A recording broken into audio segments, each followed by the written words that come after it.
నమస్తే welcome to Andhra Prabha this is Tejaswi వర్షాకాలం రాకముందే హైదరాబాద్ లో డెంగీ కేసులు ఆందోళన కలిగిస్తున్నాయి. సీజన్ ప్రారంభంలోనే డెంగీ కేసులు రావడంతో జాగ్రత్తగా ఉండాలన్నారు. నగరంలో మే నుంచి ఇప్పటిదాకా 100కు పైగా కేసులు వచ్చాయని తెలుస్తోంది. ఒక్క నల్లకుంటలోని ఫీవర్ ఆసుపత్రిలో 29 డెంగీ కేసులు నమోదయ్యాయి.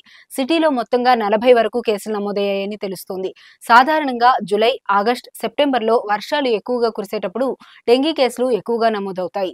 మే నుంచే కేసులు రావడంతో ఈసారి భారీగా కేసులు వచ్చే అవకాశం ఉందని భయపడుతున్నారు. డెంగీ కేసులు నమోదు కావడంతో జిల్లా వైద్య అధికారులు అప్రమత్తమయ్యారు.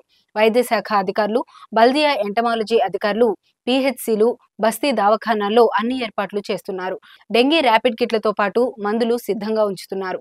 జీహెచ్ఎంసీ ఎంటమాలజీ విభాగం కూడా సిటీలో దోమల నివారణకు చర్యలు తీసుకుంటున్నారు. ఇంటింటి సర్వే నిర్వహించి నీరు నిల్వ ఉండే ప్రాంతాలను గుర్తించి యాంటీ లార్వా ఫాగింగ్ చేస్తామని అధికారులు చెబుతున్నారు.